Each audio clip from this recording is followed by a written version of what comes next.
నమస్కారం. మానస కార్యక్రమానికి స్వాగతం. నేను మీ భాస్కర్ గుప్తా. ఈరోజు మనము పుస్తకాలు చదవడం వల్ల ప్రయోజనాల గురించి మనం తెలుసుకుందాం. బుక్ రీడింగ్ గురించి మనం తెలుసుకుందాం.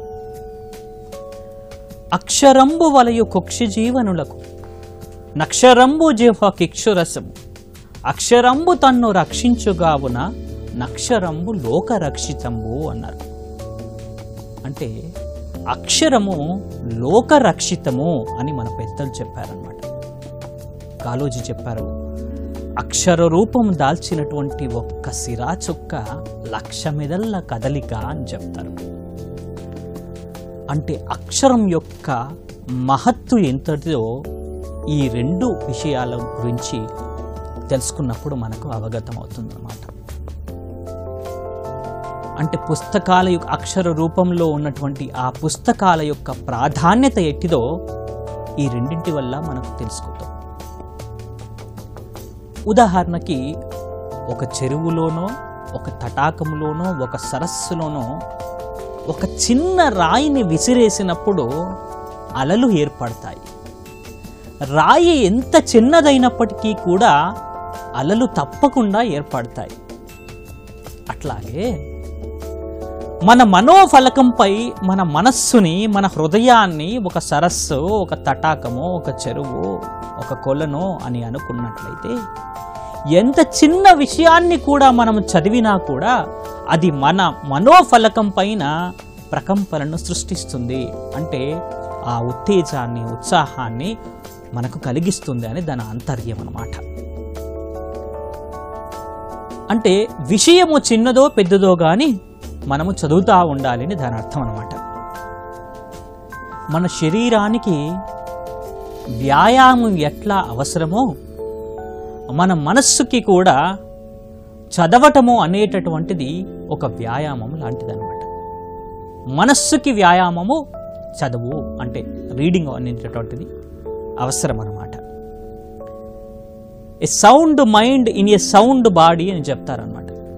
అందుకని చెప్పేసి సౌండ్ బాడీ కోసం మనం ఏదో జిమ్లో వెళ్తూ ఉంటారు, 6 ప్యాక్ బాడీ అని చెప్పేసి.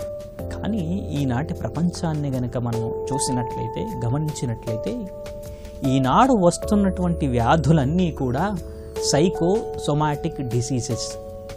దాని అర్థం ఏంటంటే వ్యాధి ఎంతటి ప్రభావాన్ని కలిగి ఉందో అంతటిది కాకుండా ఆ వ్యాధి పట్ల గల భయము, మన ప్రతిస్పందనే ఎక్కువగా నష్టాన్ని కలిగిస్తుందంట. అంటే మన మానసిక శక్తి తక్కువగా ఉండడం వల్ల ఎక్కువగా నష్టానికి గురయ్యేటటువంటి ప్రమాదం ఉంటుందన్నమాట. అంటే మానసిక శక్తి పెంపొందించుకోవడం వల్ల మన జీవిత సమరానికి, పోరాటాన్ని సమర్థవంతంగా గావించగలుగుతాం. అందుకనే నేనంటాను, పుస్తకాలు అనేటటువంటివి మానసిక వ్యాక్సిన్ల లాంటివి అన్నమాట. ఎలాగైతే శరీరానికి వ్యాక్సిన్ అందించినప్పుడు రోగాలు రాకుండా అది జీవితాంతం కాపాడుతుందో, అట్లాగే నిరంతరం పుస్తకాలను చదువుతూ ఉండడం వల్ల ఒక వ్యాక్సిన్ లాగా పనిచేసి మానసికంగా సామర్థ్యాన్ని పెంపొందింపి అప్పుడు జీవిత సమరములు ఎదురయ్యేటటువంటి కష్ట నష్టాలని, సుఖదుఖాలని, లాభ నష్టాలని కూడా ఎదుర్కొనగలిగేటటువంటి శక్తి సామర్థ్యాలు, మనో సంకల్పము మనకు లభిస్తుందన్నమాట. ఇది కేవలం పుస్తకాల ద్వారానే లభిస్తుంది. కానీ దురదృష్టవశాత్తు ఈరోజు ఈ 21వ శతాబ్దంలో, నేటి ప్రపంచంలో బుక్ కల్చర్ పోయి లుక్ కల్చర్ వచ్చింది. అంటే పుస్తకాలు చదవడం అన్నటువంటి స్పేస్లో మనకి టీవీలు చూడటము, సినిమాలు చూడటము, ఫేస్బుక్ చూడటము, వాట్సాప్ చూడటము, ఇలా బుక్ కల్చర్ నుంచి మనం లుక్ కల్చర్ వైపుకు వచ్చేసాం. దీనివల్ల ఏం జరిగింది? కల్చరల్ ల్యాగ్ అనేటటువంటిది ఏర్పడింది. దీన్ని సాంస్కృతిక విలంబన అంటారు. అంటే ఉదాహరణకి ఒక చిన్న విషయం ద్వారా ఈ కాన్సెప్ట్ని మనం బాగా అర్థం చేసుకోవచ్చు. 1,00,000 రూపాయలు ఖరీదు చేసేటటువంటి ఒక మోటార్ బైక్ని ఒక తండ్రి తన కొడుక్కి అందించాడు అని అనుకుందాం, కొనిచ్చాడు. ఇక్కడ బైక్ ఖరీదు 1,00,000 రూపాయలు. కానీ ఈ అబ్బాయి ఏం చేస్తాడు, నడి రోడ్డు పైన అడ్డంగా పార్క్ చేసి వెళ్తాడు. 1,00,000 రూపాయల ఖరీదు చేసేటటువంటి బైక్ను కొనగలిగేటటువంటి సామర్థ్యము తనకు ఉన్నా కూడా ఎక్కడ పార్క్ చేయాలో విచక్షణా జ్ఞానము లోపించింది. అంటే భౌతిక సంపద పెరిగినంతగా అదే విధమైనటువంటి స్థాయిలో మానసిక సంపద పెరగట్లేదు. దీన్ని కల్చరల్ ల్యాగ్ అంటారు. ఈ అగాధాన్ని పుస్తక పఠనం ద్వారా మనం పూడించవచ్చు. పుస్తక పఠనం అంటే చిన్నప్పటి నుంచి మనము పాఠశాలలోనో కళాశాలలోనో అకాడమిక్గా చదివేటటువంటి పుస్తకాలు మాత్రమే కాకుండా నిజానికి మన జీవిత పాఠాలు కళాశాల నుంచి బయటికి వచ్చిన తర్వాత మాత్రమే అప్పుడు నిజమైనటువంటి ప్రపంచాన్ని మనం ఎదుర్కొంటాము. కాబట్టి అప్పటికి తల్లిదండ్రుల నీడలో బ్రతుకుతాము. ఆ తర్వాత మన సొంత కాళ్ళ మీద నిలబడి ప్రపంచాన్ని ఫేస్ చేయాలి. కాబట్టి మనకి పాఠశాలలోనో కళాశాలలో చదివేటటువంటి పాఠాలు కాకుండా జీవిత పాఠాలని రంగరించి పోసేటటువంటి కొత్త పుస్తకాల్ని చదవడం గనుక మనం చేస్తే గనక మనము ఉన్నతంగా ఉత్తమంగా మన జీవితంలో పైకి ఎదగడానికి అవకాశం ఉంటుందన్నమాట. మొక్కై వంగనిది మానై వంగున అని చెప్పేసి మనం చిన్నప్పటి నుంచి చూస్తూ ఉంటాం, వింటూ ఉంటాం, పెద్దలు చెప్తూ ఉంటారు. తీగకు పందిరి ఒక సపోర్ట్ని అందిస్తుంది.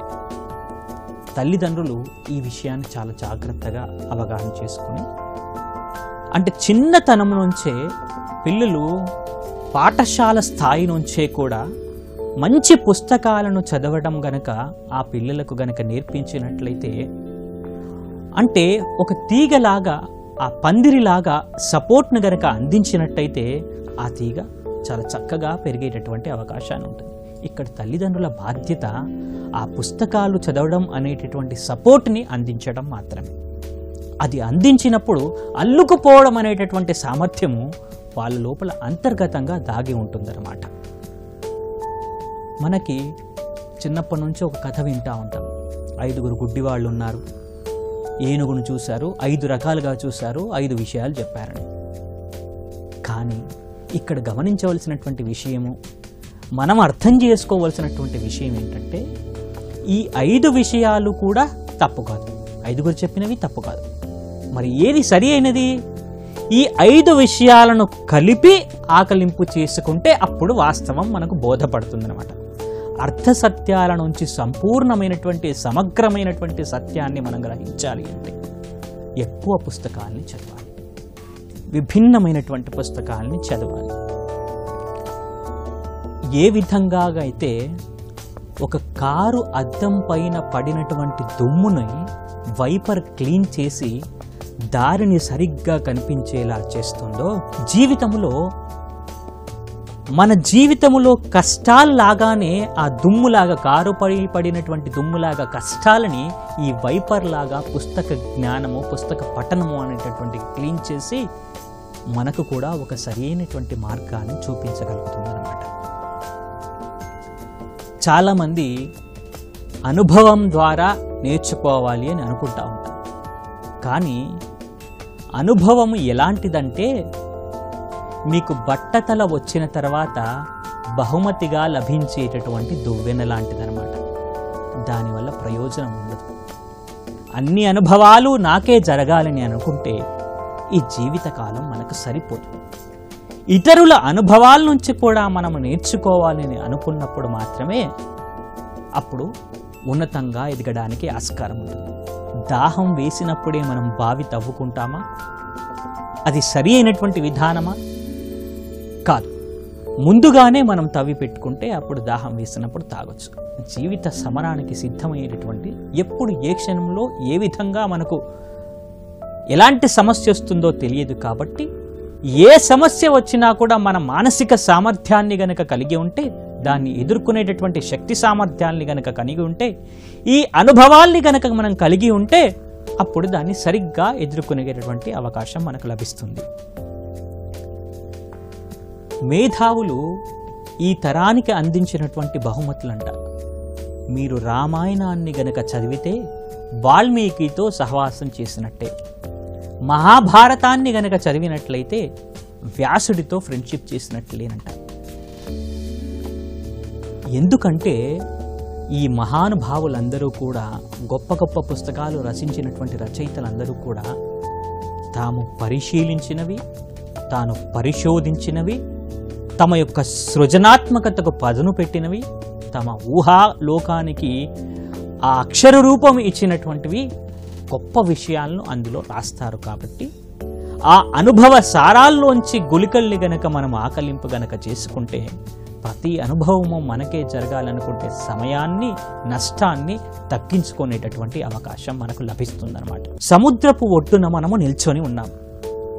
నిల్చొని ఉండి ఈ సముద్రము ఎంత లోతుంది అని అంచనా వేసిన వాడికి, లేదా సముద్రము లోపలికి దిగి దాన్ని సరైనటువంటి విధానములో కొలిచి ఇది ఇంత లోతు ఉంది అని తేల్చిన వాడికి, ఒడ్డున నిల్చొని ఉండి ఒక అభిప్రాయానికి వచ్చిన వాడికి, లోతున దిగి కొలిచి చెప్పిన వాడికి చాలా తేడా ఉంటుందన్నమాట.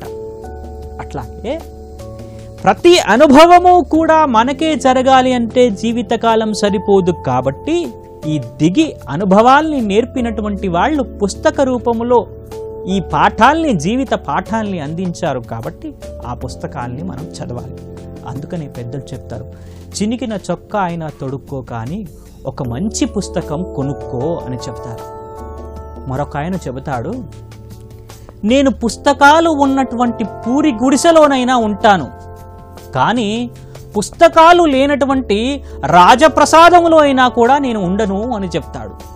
తన అర్థం ఏంటంటే ఆ పుస్తకాల పట్ల తనకు ఉండేటటువంటి మక్కువ అంతటిదన్నమాట. మీరు జీవితములో ఎంతటి గొప్ప వాళ్ళను చూసినా, ఏ మహాత్ములను, మహనీయులను, ఆదర్శప్రాయులను చూసినా కూడా వారందరికీ కూడా పుస్తక పఠనం అనేటటువంటిది ఒక అలవాటుగా ఉంటుందన్నమాట, ఒక హాబీలాగా ఉంటుందన్నమాట. మనం కూడా పుస్తకం చదవడం ఒక హాబీగా మొదలై అలవాటుగా మారి వ్యసనంగా స్థిరపడాలి అన్నమాట. అంటే పుస్తకాల్ని నిరంతరంగా మన చదవడం అనేటటువంటిది మన జీవితంలో ఒక పాఠంగా మనకు కావాలన్నమాట. ఎందుకంటే మానవ జీవితమే ఒక మహాభారతము అన్నారు. అంటే మహాభారతం అంటే మంచి చెడుల మధ్య సంఘర్షణ అన్నమాట. ఈ మంచి చెడుల మధ్య సంఘర్షణలో ఈ విచక్షణ జ్ఞానాన్ని గనక కలిగి ఉంటే, పుస్తకాల ద్వారా లభించినటువంటి జ్ఞాన సంపదను గనక మనం కలిగి ఉన్నట్లయితే ఎటు వెళ్ళాలి అన్న అంశాన్ని మనం నిర్ధారణకు రాగలుగుతాం. కాబట్టి నిరంతరంగా మనము కొత్త పుస్తకాల్ని మనం చదువుతూ ఉండాలి. పుస్తకాలు చదవడం వల్ల ఇంకా ఏం ప్రయోజనాలు ఉన్నాయని ఒక్కసారి మనము చూసినట్లయితే, పుస్తకాలు చదవడం వల్ల మనకు పద సంపద అభివృద్ధి చెందుతుంది. అంటే వొకాబులరీ పెరుగుతుందన్నమాట. ఏ భాషనైనా కూడా మనం ఆకలింపు చేసుకోవడానికి, దాని మీద పట్టు సాధించడానికి పద సంపద అనేటటువంటిది చాలా ముఖ్యమైనది అనమాట. వర్డ్ పవర్ అనేటటువంటిది చాలా ముఖ్యమైనది. ఎప్పుడైతే నీవు ఒక భాషలో ఉన్నటువంటి ఎక్కువ పదాలని ఆకలింపు చేసుకోగలుగుతావో, అవపోసన పట్టగలుగుతావో, ఒక భాష మీద గనక పట్టు సంపాదిస్తావో, ఇతరుల భాషల మీద కూడా పట్టు సంపాదించడం చాలా సులభం అవుతుందన్నమాట. ఒక భాష మీద నీకు పట్టు లేదా, ఏ భాష మీద కూడా నీకు పట్టు రాదు. ఒక భాష మీద పట్టు సంపాదించావా, కాస్తంత శ్రమిస్తే, కాస్తంత నీవు ఏ విధంగా కష్టపడాలో ఆ సిస్టంలో గనక వెళ్తే ఇతర భాషల మీద కూడా పట్టు సంపాదించవచ్చు. ఎప్పుడైతే భాషా పరిజ్ఞానం నీకు కలిగిందో, ప్రపంచంలో ఉన్నటువంటి అన్ని విషయాలను గురించి కూడా నీవు అవలోకన చేసుకోవడానికి అవకాశం ఏర్పడుతుంది. అంటే ప్రపంచాన్ని నీవు జయించగలుగుతావు అనమాట. కావాల్సింది, దీనికి మొట్టమొదటిగా కావాల్సినటువంటిది భాష మీద సామర్థ్యం, భాష మీద పట్టు. ఇది లభించాలి అంటే ఏ భాష అయినా కావచ్చు, అది మాతృభాషే కావచ్చు, ఆంగ్ల భాషే కావచ్చు, తెలుగు భాషే కావచ్చు, ఏదో ఒక భాష మీద పట్టు సంపాదించాలంటే ముందుగా పుస్తకాలను చదవాలి. వొకాబులరీ పవర్ అనేటువంటిది పెరుగుతుంది. రెండవది, ఊహాశక్తి పెరుగుతుంది, మన క్రియేటివ్ థింకింగ్ పెరుగుతుంది. ఒక పుస్తకములో ఒక కథను మీరు చదువుతున్నారు. కథను చదివేటప్పుడు ఆ కథలో లీనమైపోయి ఆ కథను చదువుతున్నప్పుడు ఆ కథలో వచ్చేటటువంటి పాత్రలను మీ ఊహాశక్తికి అనుగుణంగా మీ ఊహాలోకములో వాటిని ఒక చిత్ర రూపంలో చూస్తారనమాట. అప్పుడు ఏమవుతుంది? మీ ఊహాశక్తి రెట్టింపు అవుతుంది. అంటే మనం చదువుతున్నటువంటి విషయాల పట్ల మన క్రియేటివ్ థింకింగ్ పవర్ అనేటటువంటిది ఎన్ని ఎక్కువగా చదివితే, పుస్తకాలను చదివితే అంత ఎక్కువగా మన ఊహాశక్తి అనేటటువంటిది డెవలప్ అవుతుంది. అట్లాగే మంచి మంచి కథలను, మంచి మంచి పుస్తకాలను చిన్నప్పటి నుంచే పిల్లల్లో చదవడం గనక అలవాటు చేసినట్లయితే వాళ్ళ లోపట ఆ నీతి కథల్లో ఉన్నటువంటి నీతి బోధలను వాళ్ళు అవగాహన గనక చేసుకున్నట్లయితే చక్కటి విలువల్ని మనము ఆ చిరుప్రాయంలోనే అందించగలుగుతాం. వొకాబులరీ పవర్ పెరుగుతుంది, ఊహాశక్తి పెరుగుతుంది, చక్కటి విలువలు మనము నూతన తరానికి అందించిన వాళ్ళం అవుతాము. ఇంకా అన్నింటికంటే ముఖ్యమైనటువంటి విషయం ఏంటయ్యా అంటే, మీరు ఏ వయస్సులో ఉన్నా కూడా, మీరు బాల్యంలో ఉన్నా, యవ్వనంలో ఉన్నా, వృద్ధాప్యంలో ఉన్నా, ఏ వయస్సులో ఉన్నా కూడా ప్రతిరోజు నూతన విషయాలను గనక మీరు పుస్తక పఠనం ద్వారా నేర్చుకున్నట్లయితే, నిరంతరం పుస్తకాలను చదివినట్లయితే మీరు చాలా ఉత్సాహంగా ఉంటారంట. సైంటిఫిక్గా ప్రూవ్ అయినటువంటి ఫ్యాక్ట్ అన్నమాట ఇది. అంటే నిరంతరం కొత్త విషయాలు చదవడం, పుస్తకాలు చదవడం వల్ల ఏ వయస్సులో ఉన్నా కూడా మనం ఉత్సాహంగా ఉండగలుగుతామన్నమాట. ఆ ఉత్సాహాన్ని మనకు పుస్తక పఠనం ద్వారా లభించవచ్చు అనమాట. మరే ఇతర విషయంలోనూ అంతటి ఉత్సాహం మనకు కలగదు. ఏదైనా ఒక కొత్త విషయాన్ని మీరు తెలుసుకున్నప్పుడు, నేను ఇక్కడ చదివాను, ఫలానా చోట చదివాను, ఫలానా పుస్తకంలో చదివాను, చాలా కాన్ఫిడెంట్గా చెప్తారు. అదే ఫలానా వాళ్ళు చెప్పారనో, లేకపోతే ఫలానా చోట విన్నానో, ఫలానా చోట చూశానో ఇంత కాన్ఫిడెంట్గా మీరు చెప్పలేరు. అదే చదివిన విషయాన్నైతే చాలా ఆత్మవిశ్వాసంతో మీరు చెప్పగలుగుతారనమాట. ఎందుకంటే చదవటం వల్ల అంతటి ఆత్మవిశ్వాసము మీ లోపల పెరుగుతుందన్నమాట. అందుకనే నిరంతరము కూడా మనం పుస్తకాలను చదువుతూ ఉండాలి. ఎలా చదవాలి? ఉదాహరణకి ఒక తేనెటీగను గనక తీసుకున్నట్లయితే, ఆ తేనెటీగ 10 గ్రాముల తేనెను సేకరించడానికి, కేవలము 10 గ్రాముల తేనెను సేకరించడానికి 4000 పుష్పాల మీద వాలుతుందట. చూడండి ఎంతటి తీక్షణమైనటువంటి తపస్సుతోని అది ఉంటుందో మీరు గమనించండి. 10 గ్రాముల తేనె కోసం 4000 పుష్పాల మీద వాలుతున్నట్టుగానే ఒక 10 మంచి విషయాలను తెలుసుకోవడం కోసం ఒక్కోసారి 4 పుస్తకాలని, 40 పుస్తకాలని కూడా చదివేటటువంటి అవసరం ఏర్పడుతుందేమో. ఇది చదవాలి అన్న తపన మీ లోపల ఉంటే చాలు, అది తప్పకుండా మీరు ఫుల్ఫిల్ చేసుకోగలుగుతారనమాట. చాలామంది చెప్తా ఉంటారు, ఇలా కొత్త పుస్తకాలు నిరంతరంగా చదువుతూ ఉండాలి అని నేను చెప్పినప్పుడు అంటూ ఉంటారు, సార్ ఈనాటి ఈ ఫాస్ట్ ప్రపంచంలో పుస్తకాలు చదివేటటువంటి తీరిక ఎక్కడిది సార్, మాకు పుస్తకాలు చదివేటటువంటి తీరిక లేదు అని చెబుతూ ఉంటారు. నేను దానికి ఒక సొల్యూషన్ చెప్తాను. దయచేసి పుస్తకాలు చదివేటటువంటి తీరిక లేదు అని చెప్పకండి, కోరిక లేదు అని చెప్పండి. ఎందుకంటే కోరిక ఉంటే తీరిక ఆటోమేటిక్గా వస్తుంది, కోరిక లేకపోతే తీరిక రాదు. ఎందుకంటే where your interest goes there your energy flows అన్నారు. ఆసక్తి ఉంటే ఏ శక్తి కూడా మిమ్మల్ని ఆపలేదంట. కాబట్టి ఆసక్తి అనేటటువంటిది అత్యంత ప్రధానమైనది. ఇక్కడ మనం నేర్చుకోవాల్సింది ఏంటి? పుస్తకాలు చదవాలనేటటువంటి కోరికను గనక మీరు డెవలప్ చేసుకున్నట్టయితే మీకు తెలియకుండానే తీరిక దొరుకుతుంది. పుస్తకాలు చదివేటటువంటి అవకాశం మీకు మీరుగానే సృష్టించుకోగలుగుతారన్నమాట. కాబట్టి తీరిక చేసుకొని, కోరిక పెంచుకొని పుస్తకాలను చదివేటటువంటి ప్రయత్నాన్ని ప్రారంభం చేయాలి. ముందుగా ప్రారంభం చేసినట్లయితే అది ఆటోమేటిక్గా కొనసాగేటటువంటి అవకాశం ఉంటుంది. ఉదాహరణకు ఒక హోరు వాన పడుతుంది, చిన్నపాటి తుఫాను లాగా అనుకోండి. చాలా గాలితోని గొప్ప వర్షం పడుతుంది, పెద్దగా వర్షం పడుతుంది. అప్పుడు నిరాశావాది ఎలా స్పందిస్తాడయ్యా అంటే, చాలా విసుగు పడతాడు. ఇంత గాలి వస్తుందని చెప్పేసి గాలిని తిడతా ఉంటాడు. ఆశావాది ఎలా స్పందిస్తాడయ్యా అంటే, మరో కొద్దిసేపట్లో తగ్గిపోతుందిలే అని చెప్పేసి ఇతను అనుకుంటాడంట. యథార్థవాది ఏం చేస్తాడయ్యా అంటే, ఆ పడవలో ప్రయాణం చేస్తూ ఉంటే గనక ఒకవేళ ఆ తెరచాపను ఈ గాలికి అనుగుణంగా తిప్పుతాడట, మార్చుకుంటాడంట. ఆ వర్షం పడినటువంటి సందర్భంలో అన్ని విధమైనటువంటి పశుపక్షాదులు ఏం చేస్తాయ్యా అంటే ఒక సేఫ్ ప్లేస్కి వెళ్తాయి. కానీ అదే సందర్భంలో గరుడ పక్షి ఏం చేస్తుందయ్యా అంటే మేఘాలపైకి వెళ్ళి మేఘాల పైనుంచి వెళుతూ ఈ పడుతున్నటువంటి వర్షాన్ని ఆస్వాదిస్తుందంట. ఇప్పుడు మీరు గమనించండి, జరుగుతున్నటువంటిది ఒకటే, కానీ స్పందించేటటువంటి విధానము మాత్రం మారుతుంది. ఇది వాళ్ళ యొక్క విచక్షణ జ్ఞానము, ఆ పుస్తక పఠనం ద్వారా లభించినటువంటి ఆ మెచ్యూరిటీ వల్ల వీళ్ళు ఈ విధంగా స్పందించగలుగుతున్నారన్నమాట. అందుకని ఆకాశం నుంచి వర్షం ఒకటే పడుతుంది, కానీ అది ఒక బండరాయి పైన పడిందనుకోండి జారిపోతుంది. ఇసుక నేలలో ఆ వర్షపు చుక్క పడిందనుకోండి ఇంకిపోతుంది. అదే ఒక సారవంతమైనటువంటి నేలలో విత్తనాలు వేసినటువంటి చోట పడిందనుకోండి అది మొక్కై వృక్షమై ఫలాలను ఇవ్వగలుగుతుంది.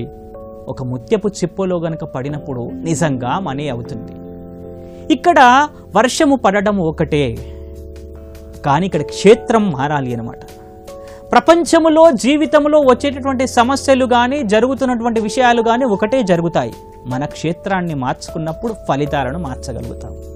క్షేత్రాన్ని మార్చుకోవడము అంటే మన నాలెడ్జ్ని పుస్తకాల ద్వారా పెంపొందించుకోవడం, నిరంతరంగా చదువుతూ ఉండడం అన్నమాట.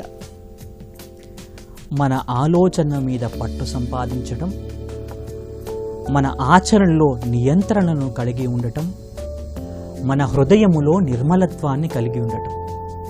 ఈ 3 విషయాల పట్ల ఎవరైతే పట్టును సంపాదిస్తారో, వీటిపైన ఆధిపత్యాన్ని సంపాదిస్తారో వాళ్ళు గొప్పవాళ్ళుగా కీర్తించబడతారు సమాజం చేత.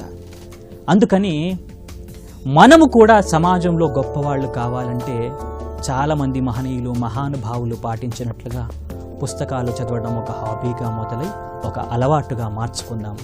ఈ పుస్తక పఠనాన్ని మీరందరూ కూడా నిరంతరంగా చదువుతూ ఉండి జ్ఞానాన్ని నిరంతరంగా పెంపొందించుకోవాలని ఆశిస్తూ ఆకాంక్షిస్తూ wish you all the very best. Thank you so much.